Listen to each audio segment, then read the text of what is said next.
Masterminds have been around for a long time, right? But unless you had a bunch of extra income to throw at it, you couldn't be a part of it. Well, we wanted to solve that problem. And so we're bringing masterminds to you for free. Welcome to Mastermind for the Masses. Hey, welcome to the first episode of Mastermind for the Masses. We're here to talk about how we can really benefit from each other's points of view and how we can collaborate together. And so we're going to kick things off. And Shan, obviously you're a serial entrepreneur, and I just want to maybe pick your brain right off the bat. Where have you seen value come from by collaborating with different people and talking through ideas? Yeah. Well, the serial entrepreneur, I'd weigh in on that, but I like to think of it more as a way to monetize your free time. But in terms of like collaboration, I really think it depends on the specific person and what their methods are for really kind of, one, for communication, and then two, like just what they prefer to do, right? So like in a collaborative space like this, where we're talking on a podcast and kind of just discuss the way we kind of do things, that might make sense for a lot of people who are oriented our way. But at the same time, you have others who are the exact opposite and rather keep it like more omnidirect. So like whether it be like just chatting through text or email, or not really being an extrovert with the way they collaborate. So that's just really kind of my perspective. No uniformity works when it comes to collaboration. And you guys might notice that yourself in your professions too. I'm curious to know what Colby thinks too, what his answer is, so I can compare it to later. Yeah, no, I'll go ahead. I guess like collaboration is it's a very like interesting sort of area to dive into. And I think for a couple reasons, like you mentioned, it's just you get to work with such a wide variety of people, and you don't really always get to control all the variables of like, maybe you don't control who's hired all the time within a company. And sometimes like you have certain options available to you, and that's like neither good nor bad. Like it kind of like is.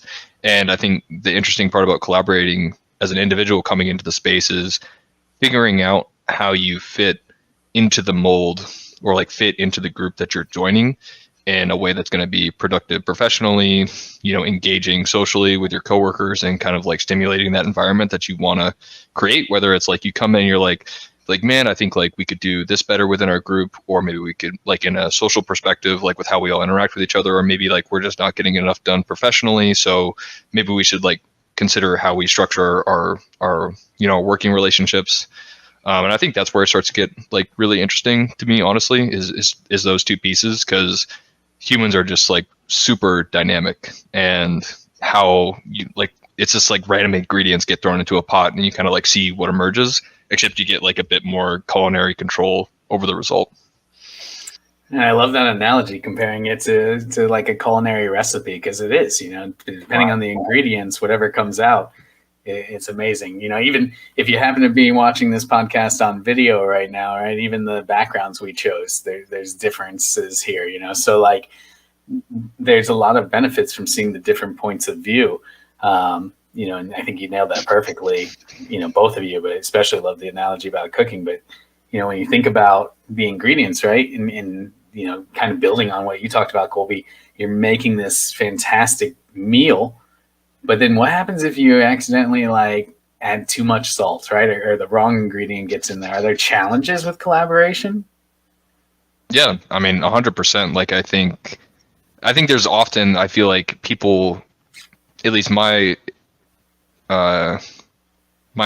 like perspective on it, is that a lot of people, I feel like, run into a lot of challenges. And I feel like the issue they have with collaboration is not understanding how to deal with conflict or challenges while collaborating, because either it's like maybe they're too shy and they don't know how to approach a difficult conversation with a person that they're working with, but that needs to happen. And honestly, I feel like that's usually like a big thing when collaborating, is just, yeah, you could have like too much of an element and it causes an issue within that group or that team.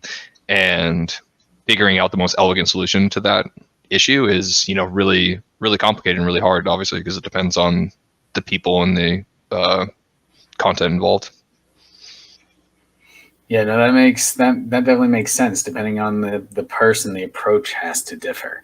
I'm just trying to think of like a situation that I've experienced, and where this could really be applied. I think back over the years, and I've definitely had some people I loved working with that, when we got together, we made a great meal, if you will, right? Going back to that analogy. But then there were some that I definitely wouldn't want to eat again, and be completely honest. Shan, any experience with, a difficult situation, and maybe like how you had to kind of address something like that? Well, I was actually going to take another tackle on your analogy that you created, Colby. Yeah. So you might have all the ingredients, or you might have a plan, but like, what about the chef? And what I would think when like my mind goes towards the chef, who drives collaboration, because that could mean everything too. Like you could have an environment, and I'm sure we've all been in this situation where things are just kind of dry or awkward or quiet, and then you have that kind of person who comes in and stirs up conversation. They stir up maybe like a positive mindset or an environment, and then just kind of create a wake that starts collaboration and makes people want to start chatting more, and just kind of drives more of that cook as a chef, is the best way I could put it. So like, I'm not perfect at analogies, but as soon as you came up with it, Colby, that's the first thing I could think is I might be in an environment where I'm not talking to anyone. It's quiet. There's a couple of things I'm thinking about, or maybe that I want to bring up later when I get an opportunity to, but then that right person comes in the room and kind of like just sparks conversation, and at the same time influences collaboration. Yeah, 100%. Yeah, you nailed it, Shan. I mean, just thinking, right? Like, you can't just have great ingredients, because great ingredients by themselves aren't going to produce anything, right? And so you need that chef or that leader in that role, or somebody that's kind of driving the recipe. But it's awesome too, because like if you take that analogy even farther, right, from where you went, you've got your chef, you got your sous chef, you got, the person who's ordering the food and getting it in, and then you've got your delivery folks taking the orders, taking it to the table. Like, it really does take, an entire kitchen to produce a meal that you want to have over and over again. And that's what we're doing here. Yeah, it's very dynamic too. So like, let's say you have a 5-star chef and terrible ingredients, you can still make a pretty good meal. That is true. The opposite, right? If like maybe your chef is kind of subpar, but you have the best of the best ingredients and quality food. So honestly, you could get the same result. Yeah. So it definitely seems like a combination of things to have that recipe for success. Colby, what were you about to add in there, man? Oh, I was just gonna say, like, I mean, to that point, like, because those are really good points about it, and I definitely definitely feel it really resonated when you brought up like the chef part, and like kind of like that's that leadership part of the group that you're involved with and helping to steer that collaborative effort. And I was honestly just really curious, Josh, because I know you've had a lot of experience at hiring people, and obviously like that's kind of like the selecting the ingredients part, right? Except very little, honestly, a lot of the times about the person that you're interviewing. And I feel like that's such a incredibly hard skill to do. Like, interviewing is a skill set, and it's really hard to master because you actually don't even get to have that much practice with it outside of the times where you need to use it. So it's a pretty honestly strange dynamic sometimes, both from the person that you're interviewing and you yourself doing the process. So what would you say is are the maybe the top 3 critical things that you need to either look for or even just kind of talk about during interview to make sure that you are selecting the right person? Man, that is such a good question, right? And when I think about it, just because I love the analogy so much, right? I'm like at the grocery store picking out the best vegetables. Right? This is basically what you're asking. So, I mean, first and foremost, right? It's there has to be kind of, will this person fit within the culture of the team? Right. There's a lot of technical skills or how to do a job that you can kind of train someone on.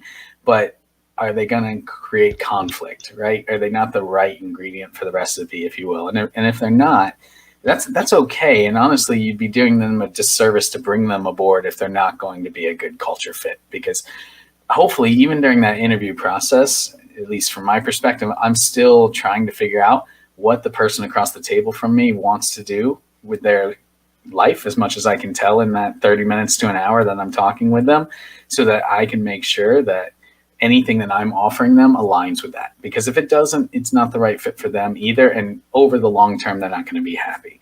So the first thing I'm trying to do is really understand if this person is going to, help make the dish better, right? And I'm going to stick with this analogy, Colby. I love it that much. So is the person going to make the dish better?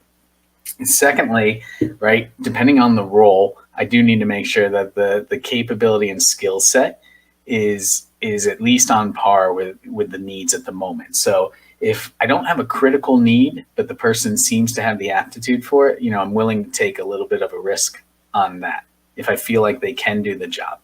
But if, for instance, the office was really struggling and they needed someone with a high level of skill right then to make that impact, then I'm looking for that.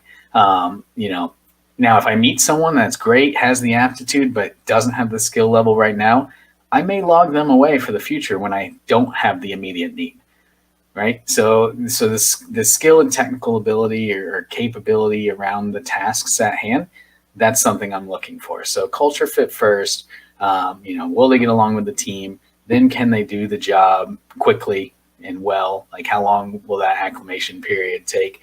And then, the kind of the third element, I think, is will this, again, I'm going to pop back to your analogy, will the addition of this person make that meal better, right? Will it make that final product better? Because you can have someone that will fit in with the team and has a great skill set, but maybe it's not what your team needs at the moment, right? And you might be lacking project management skills. You might be lacking a technical resource. You might be lacking just someone to do clerical work. And even though you might get somebody that would be fantastic in one of those areas, if that's not the need at the moment to really complete the dish, then that's not the right fit either. So I'd say those are kind of like the three things that I'm looking for when I'm doing an interview is, are you going to get along well with the team? Can you do the job in the way that we need it today? And are you going to ultimately add value to the finished product, right? Based on our current needs. So I may hire someone this time that I wouldn't hire next time and vice versa based on what we need at that moment. That's really interesting. I mean, just because I'm thinking about it from the opposite perspective too of what I have generally done during interviews and what I imagine a lot of other people have done and like what they think they need to do to be successful at, marketing themselves essentially on either their resume or in the interview itself. And I feel like, at least in my perspective, and I'm not sure how you guys have felt in the past or what you've noticed with other people, is they feel like they really need to make sure that they get across the skill set portion, right? And they really, really, really heavily stress that. But then I almost feel like they're very hesitant to necessarily show or just generally articulate their kind of like social nature, how they're kind of like cultural fit, right? Like they're afraid to be an ingredient almost, right? They don't want to just be salt. They want to be any ingredient that you need, especially if they want the job, because they want the job, right? They'll be like, I'll fit in wherever you need me, right?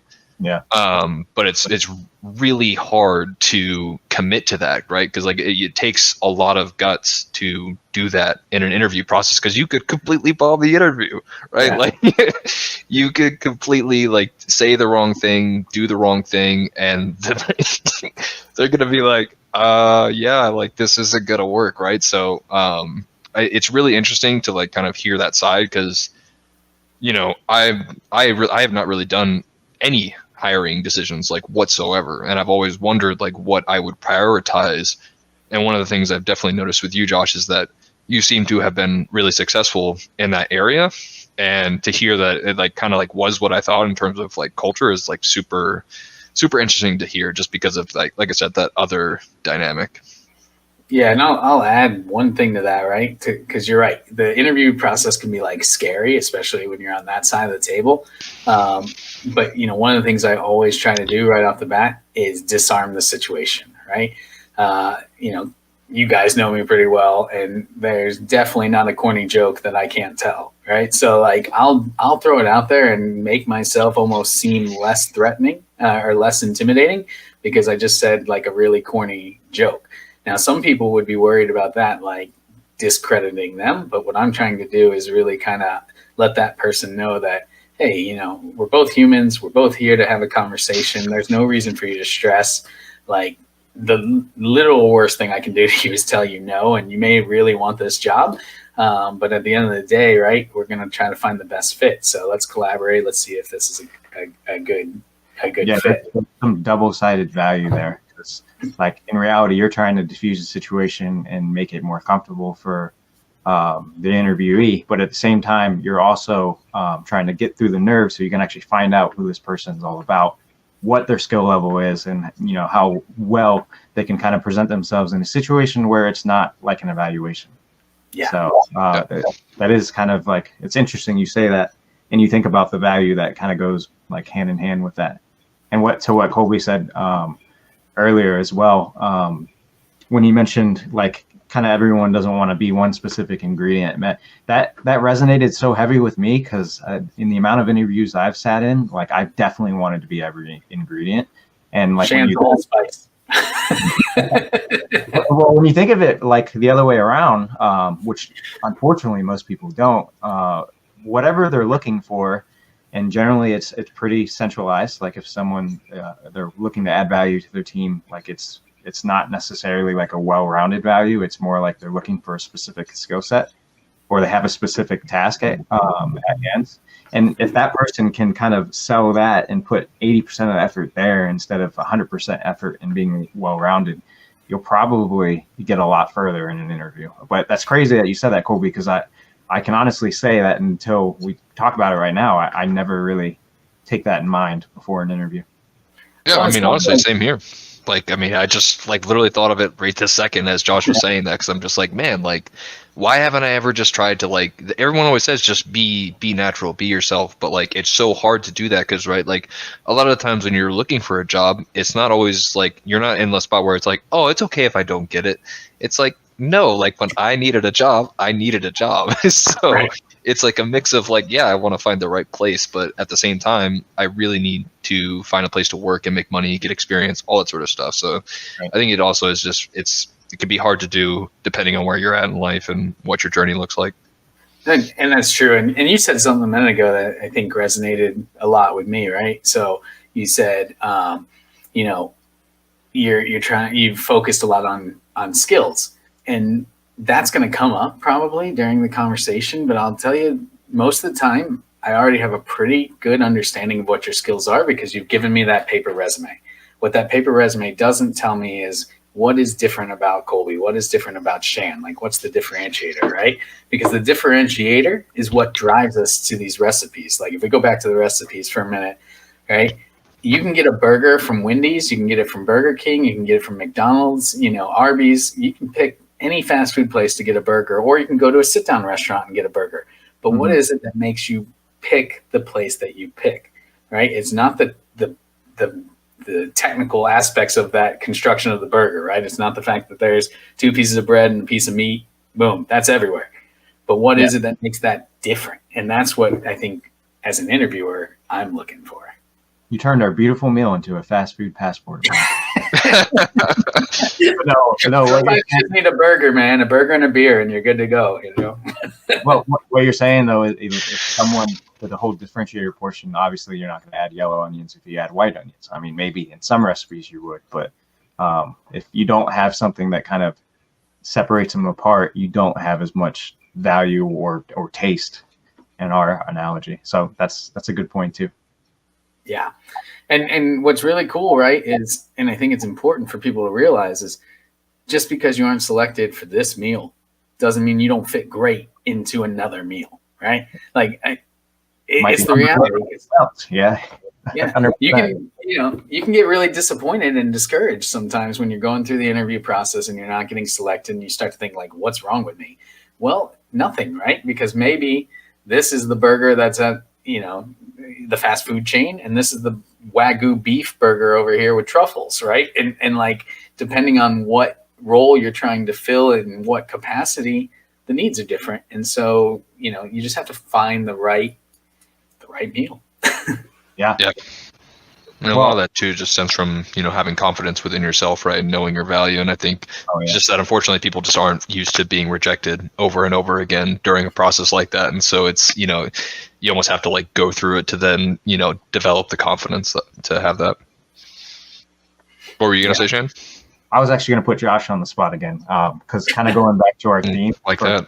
Yeah, 100%. Going back to our theme for a collaboration and still sticking to kind of your general question about interviews. So how do you test that? Because that's tough on a one-on-one. You're sitting with someone in the room, and it doesn't matter if you can diffuse the situation. How can you tell how they're going to collaborate within like a large team, a small team, or like whether even if they're going to have a different personality as soon as they walk out of that room? That's an interesting. Yeah. So this may sound a little counter, right? Because I know I just said, so first I diffuse the situation so they feel comfortable. And that's definitely something that I do. But then, throughout the interview, I may actually ask questions to try and draw that out, right? I've asked some really weird questions before, right? Like, how many tennis balls fit in a limousine, right?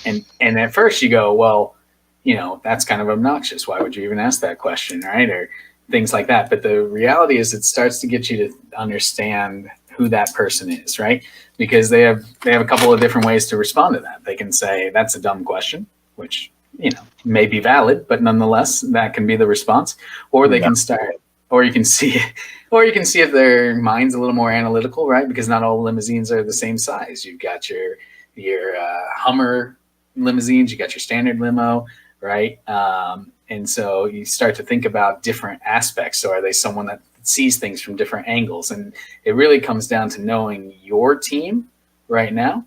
And if you understand your team and the dynamics of your team, it's usually pretty easy to be able to pull out whether or not this person shares some of those same dynamics, right? The other thing I think is super valuable, and I know you guys have heard me say this, right? I joke around about like I'm kind of more of, if I were, let's do this since we're going to stick with our cooking analogies, right? I'm more of like the meat tenderizer. So I'm like the mallet, right? That goes in, I'm going to get the big stuff done. But so because of that, right, and I'm going to make sure things get done, I need to surround myself with people that are more like the paring knives, right? Going to do that fine work and make sure that the meal is actually done up in a palatable way. Right? I'm not good at the aesthetics and the fine detail work a lot of the time. I'm more of a big picture, like get stuff done. So I know that about myself. And so I try to find folks that can, basically cover those gaps for me, right? Because it's not a strength of mine. What I am good at, I'm really good at. And what I'm not, right? So I need to rely on other people that have those strengths. I don't know if that answered your question, but that's kind of where we wound up. No, it did. It did, and it's tough, right? Like it's tough to see how someone would collaborate in an environment where they don't have to collaborate. So, like kind of pushing questions that inspire collaboration. It makes a lot of sense. But are you ever put in any situations where you can kind of force collaboration? Because that's another thing too, and that might be what is valuable to any viewers here who might not be in a collaborative environment. I mean, we live in a world where you're working remote. A good portion of the time, or you're doing a lot of independent project work. How do you force collaboration when it might not even be seemed like as necessary? And that is a great question, right? Before I jump in, Colby, I'd love to hear your thoughts, man. Like, what are you thinking? Yeah, I mean, that's like super tough. I mean, obviously I think it's like case by case basis in terms of that, but I mean, in all honesty, like from my perspective, it's more like someone's got to initiate it, right? Like there's always got to be the one person initiating it. And I think if you were the person like in a group of three and you kind of felt like we're all doing like our own thing, but like you have to like first notice the opportunity for like a collaborative effort to like even happen that would be beneficial, right? Because collaboration is great, but it isn't always the answer to every single thing in life. Like some things are better suited for an individual to do the task, execute the task, and update the team, right? Not everything is a collaborative effort. It's just that a lot of things are, and there's uses for it. But I think like once that's noticed, I think it really just requires someone to be the leader that initiates it. And maybe you're the manager outside the situation, right? And you see that, maybe you see and hear from your other team members that like they're doing a great job and they have all these ideas, but they're like super not aware of like what the other members are doing on their team. And they're all unaware of this, like between each other, right? Because they're not talking. But you know this from kind of like touching base with them and maybe like one-on-ones or your meetings with them. And I think at that point, what I would probably want to do is like, whether that's, a group Teams chat or something, or having a call with them and say like, hey guys, like I've noticed all these things, right? And it seems like you guys are having X and X issues, and this person has X and X issues, and it seems like we could easily solve this by doing X, or like, and being like, it doesn't have to be that we do this, but it seems like if we could just, do these types of things together, or figure out a better way to like work together on this, that we could achieve a goal, just to at least initiate it. I don't think you can walk in and be super heavy handed and be like, this must be done this way. You have to have like direction, but enough freedom, I think. And this is something I think Josh has also done really well from my experience, is that sort of like initial direction, but complete freedom to change it depending on what they think. And like kind of, it's almost like making them feel like they're their own boss, even though they were also given something to do in a weird way. And I think that like it instills a sort of like ownership over the problem at hand. And then I think if you can successfully do that with all the members, then I think it kind of happens naturally. But I think that's the goal, is that you have to, if it's not happening, you have to inject it and like get it like going, almost like be the initiator to get it stirring. But at some point it has to run on its own, right? You can't be a hawk monitoring your team 24/7 to make sure that collaboration's happening. You have to, from the hiring point to, managing them, you have to encourage them and figure out ways to get them involved and working with each other. So yeah, but I think like the exact specifics really rely on your people and the situation that's involved. Yeah, I think you answered it. I think literally just initiating collaboration is forcing collaboration, really. I mean, if you think about it, and it doesn't have to be that like direct. So for instance, like myself and my business partner, we go out to eat every Thursday night, right?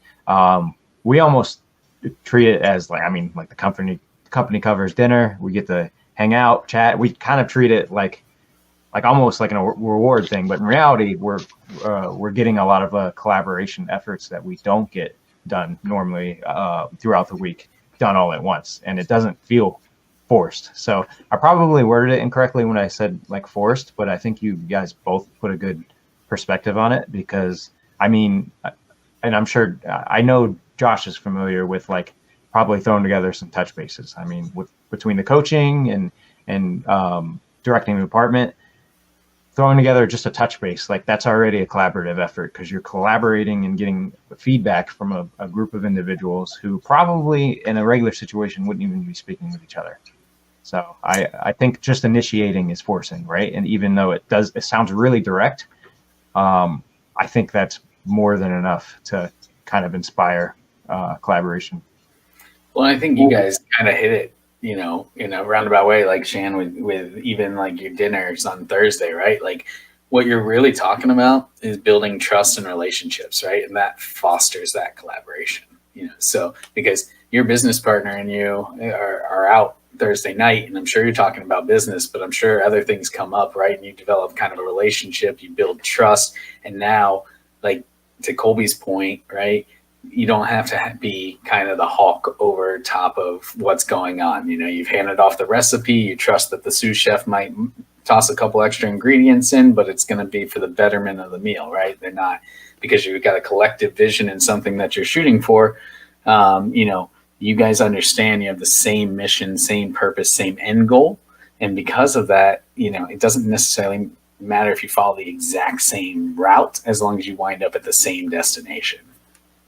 Yeah, I agree with that. And I think too, one of the things that I actually think is really smart about the touch bases that Shan was referencing, and for people who aren't aware, it's kind of like a situation where, maybe you have your direct boss or the boss above that who kind of has like a meeting with like a similar group of people in like similar positions, and they kind of like work alongside each other, and they kind of just like, it's like kind of like an open forum, just talking back and forth with everyone.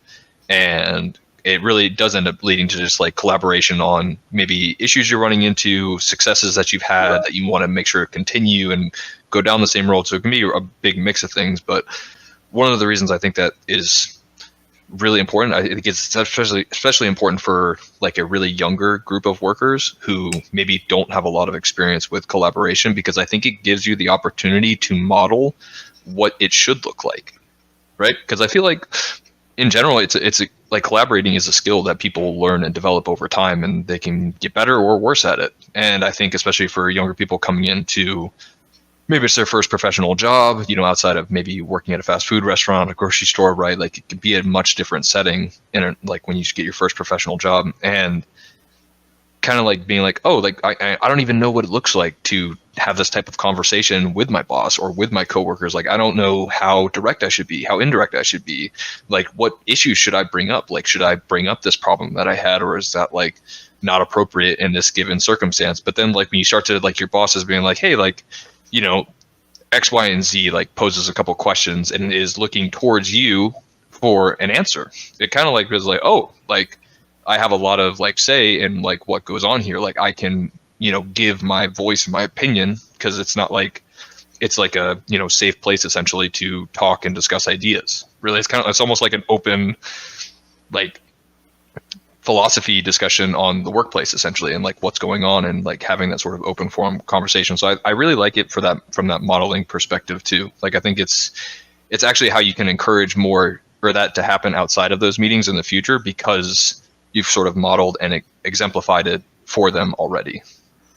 Yeah, I think, you know, kind of adding to that point, right? And I'd love to hear what you guys think about this too, but like I've been doing, you know, I've been in the field for over 20 years now, right? And one of the things that I think is so important for me and for other people that have been around for a longer time, we have to also be open to the young folks coming in and their ideas, right? Like you talked about how they can learn from our modeling, which I completely agree with. But I think there's still a lot for us to be learning, you know, from them as they come in, because, you know, this is a collaborative generation that's entering the workforce. You know, they're very committed and dedicated to like social responsibility, giving back. And those are all fantastic things. And just because, you know, I've been doing this for a couple of decades doesn't mean I've got it completely figured out. And I can still learn a lot from new perspectives and new people coming in.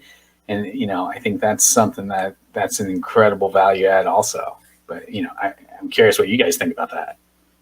Yeah, no, I think I don't think it's necessarily that like you have a lot of people coming in with different mindsets and you having to shift anything. I think what you see majority of the time is those who lead with open mindsets, which is probably why you haven't really felt necessarily that like you've had to change directions in the way you do things. It's just that it's constantly growing and it's never stopped, right? Like you've never felt like, at least for me, and I know we relate a lot. So at least for me, I never feel like I've even gotten close to the top of the barometer. So what I do like to kind of clear the smoke in that scenario is I like to keep things like as extremely open-minded if I can, right? Like if someone does have a different perspective, or even I might have a different perspective, like the way I think of things changes constantly. So I do hear that a lot. Like I hear a lot of people say that like the younger generation is really going to shift up things, but really like what is the younger generation? Because in reality, like you're already going through it and you're already meeting with these individuals, collaborating, like in a sense of what we just talked about. So it's whether you're going to be open-minded and make that shift ahead of time, or you're already making it. Yeah, I mean, I would have never chosen to use a barometer as my source of record. So, you know, I'm going to take that away from what you just said. Yeah, I mean, I could have said, yeah, I definitely could have said. Like it. I like it. Barometer. It's good. To me, though, that's it, right? Like if you, I don't know, if you scale yourself in a way to where like you feel like you're well-rounded and you're good, things just get more and more uncertain and unclear. Whereas like I'm just a kind of go with the flow kind of guy. So I don't know how you two kind of handle different environment changes or like collaboration with someone who might have a completely new and fresh mind. But like to me, I'm to be honest, I'm not surprised often, but I'm always impressed. Is the best way to kind of put it in my perspective. That's super interesting. Yeah.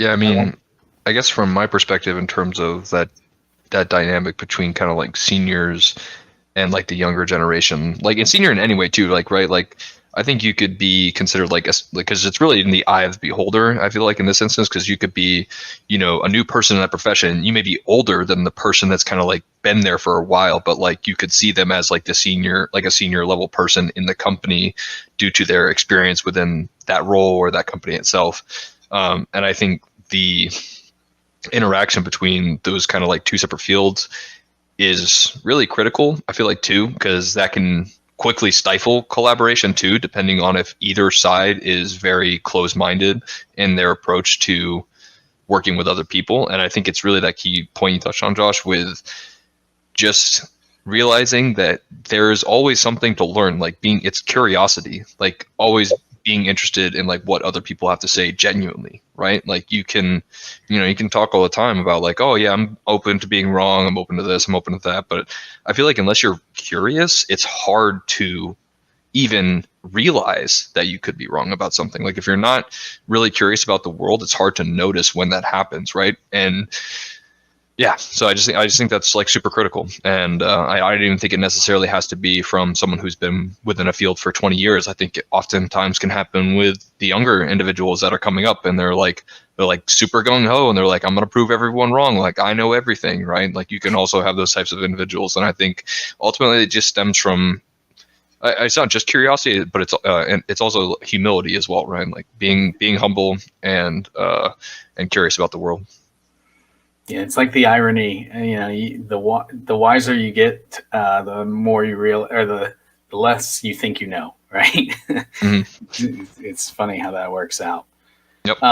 You know, and it makes me really think of like this mastermind as a whole, right? You know, this is usually a group that's reserved for, you know, people behind closed doors. There's a fee you have to pay to be a part of it.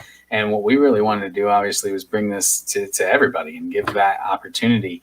You know, so, you know, Shannon, I'm going to just ask you point blank, man, like, how do you see that this podcast could really help people to kind of excel with their collaboration or excel on their personal growth journeys or any goals that they have, right? Like, what are you hoping to see this podcast do for them? Since this is our first episode, I feel like we should cover that too.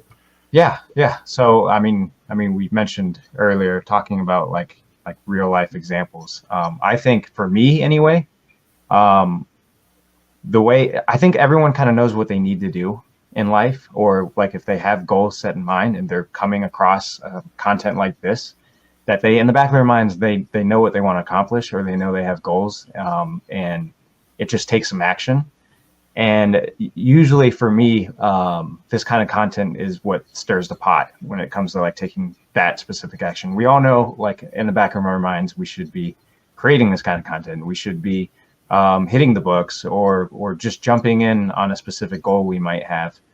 So like hearing other people talk about it and seeing their struggles, it might not necessarily give you the guide that you were looking for, but it'd at least like reassure in the back of that mind of you needing to go and do what you know you need to do, and just getting you closer and closer to actually doing it. And that's how I absorb content, right? I'll watch content on like specific podcasts or tutorials on something I might not even want to pursue in mind, but I like to see the creative process, right? Like I like to see where people struggled, because that's what makes them unhuman, and that's what makes them kind of vulnerable in a sense, and it gives you that reassurance of I'm going to have to go through this and just do it myself. So not to give you like a long, boring answer, but again, like to reiterate, I just think everyone knows what they need to do. It's just very confusing, and the lack of clarity is real. So content like this kind of gives you a collective space where you can, really just think about like, all right, like it's time to get at it. Let's see what Colby, Josh, and Shan might struggle with, and compare it to my own. Yeah, and Yep. you hit it with the power of the mastermind, right? Because it is those different perspectives. How can we kind of like learn from each other? Because you're right, we know what to do, right? But as you're walking down the path of what you're trying to do, you're going to hit an obstacle. There's always going to be some kind of challenge that comes up or a question that arises, right? And the beauty of something like this is I'm not facing it alone, right? I get to have Shan your perspective, Colby your perspective, and it allows me to really kind of see everything from multiple angles, right? And there's so much power in that because it helps me avoid issues that maybe you faced. I get to basically have the advantage of all of your knowledge and experience without having to go through the trials that led to that, right? And so it saves me a lot of headache. Right. And, of course, you'll still go through your own set of issues and trials, but then again, you can kind of humanize it, right? Like, okay, I'm finally hitting a road gap that, or a roadblock that one of the guys on the masterminds hit, but in my own way. And it's got my own flavor on it and it feels good because now maybe I can talk about it one day. So that's constantly what runs through my mind whenever I'm consuming any kind of content. I'm telling you. I mean, we live in a world where like ChatGPT and Google will literally provide you with a how-to for anything. We all know exactly what we need to do with our specific goals. It just always comes down to like, what does it take to become a high achiever? What does it take to like actually pursue something without just saying you're going to pursue it? And I think this is where this kind of content is going to like revolutionize the entire like learning industry. Like, again, we live in a world with ChatGPT. It's not necessarily anymore like how do you do things. It's like how do you put yourself in the mindset where you're going to get it done. Yeah. So Colby, thinking through that a little bit, right? If this is kind of the ingredients, right, and you follow the recipe and the content that's being developed is kind of that finished meal. Like, what do you do with that now, right? Because we've talked about how we can use that collaboration to kind of put the meal together and have this fantastic feast. But like now, what do we do with that, right? So, I mean, I guess to further elaborate even more on this analogy, I feel like as the You brought the analogy in, man. I know I brought it upon myself. But I guess as the consumer, literally in this analogy, I think it's everyone eats their food differently, and I think it also depends on what sort of experience you're looking for in a meal and what you want to get out of it. Say you served me a delicious meal with steak, potatoes, and asparagus. Well, I got to be honest. That asparagus may be amazing and delicious, but I'm not really into it right now. I'm not at that point where I'm not going to enjoy it. So I'm just going to focus on the steak and potatoes. Like that's what I'm looking for. And to me, that's what I think is really valuable about these sorts of conversations and podcasts is that piece of like, it's got a variety of different things that you can take from it based off of what you want out of it, like what you come in looking for, where you're at in your life, what would be the most valuable to you. Because I think for me personally, I actually have a very the most interesting thing to me about this podcast, and the reason I would personally, want to listen to things like this is just I'm a history buff. I was a history major. I also really love philosophy in college. They're very tightly intertwined, and the reason I fell in love with it so much is it's just I realized how quickly how much I loved open forum, like principle-based conversations about how you live your life, why you choose to do it in such a manner, how different people evaluate happiness, fulfillment, what they want to do, et cetera. Like all those things are just super interesting. I just realized how interesting people are in general. And, we're all trying to figure out, how in the heck are we going to live our lives each day? Like, what do we want to do? How do we want to do it? And I think you combine that sort of thing in a podcast where people are sharing like their real experiences, good and bad, I think is really important because I think, like Shan said, it's like a lot of people know what to do, but they're also really insecure or not confident about their ability to execute on the instructions given, right? And I think listening to people talk about the tribulations that they've had going through something to get to where they're at is really important because you realize people aren't perfect. No one's perfect. And especially in a world with social media, you continually see the best depiction of someone without all the bad. And I think for me personally, it's just really important to have a really principled and thoughtful conversation combined with, showing people the stuff that you have to go through. So like you're saying, Josh, they can learn through it without having to go through it. But even if they do go through the same thing, they know that they're not alone, right? And I think that's really important because like you hear it all the time, but just kind of hearing it one more time never hurts, right? So no, for sure. And you said a couple things there that I think really, kind of to wrap up and conclude this analogy, right? So if you're listening to this podcast, obviously we've been hitting the recipe thing. We've been hitting that recipe concept quite a bit, quite hard. We don't do that every podcast, right? We'll come up with a new analogy. No, but one of the things that, Colby said is, right, the asparagus maybe isn't on his radar right now. He doesn't need that. But the cool thing is you can kind of take that and, my wife and I do this all the time. We'll split a plate, right? Or you can take it home with you in a to-go box until you're ready to really digest that part, right?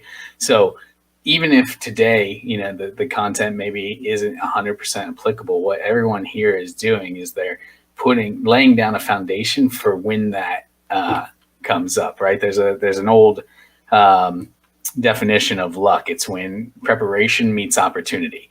And right now, I think what we're really doing is we're talking through all of the challenges to get prepared for when those opportunities arise. And, that's really how we're able to excel with each other through a group like this, through a mastermind. I just think that's fantastic. I will just add that you can definitely tell, Colby, that Josh is a little bit older than us because he says on the air. But no, to recap what Josh said. Yeah. Okay, barometer. It'll make sense to some, all right? It's to some. But 100%. I really see this evolving pretty heavily, especially knowing that this is our first episode. But I am excited to see kind of the different perspectives because I really, as much as I know you two, we are so different. So there's a lot of valuable stuff for me alone. And I can't imagine anyone else who would weigh in and view themselves. So I'm excited to see where it goes. Yeah, I mean, same here. And especially the last point you brought up, Shannon, like, I think this discussion has made me realize just how we're all three, I think, at very much different points within our lives. And I think that'll make sort of our viewpoints and what we bring to the table with each sort of point of conversation really interesting. I mean, obviously, I feel like, Shannon, you have all the entrepreneurial stuff that you do. Josh, even similar, and you've been within the IT industry for so long and just being a professional for so long. And, I'm relatively new to the space of IT, generally speaking, in the last few years. Obviously, I made my way up and, I'm the support lead over my current team. But, I feel like we've all had very different sort of journeys to where we're at now. And I think the differing levels of experience will be really interesting. Honestly, I'm very curious to see where we land on a lot of these topics. And that's the power of the mastermind. And this is why we wanted to do mastermind for the masses, so everybody can take advantage. So thanks everyone for being here today. And we look forward to seeing you next week.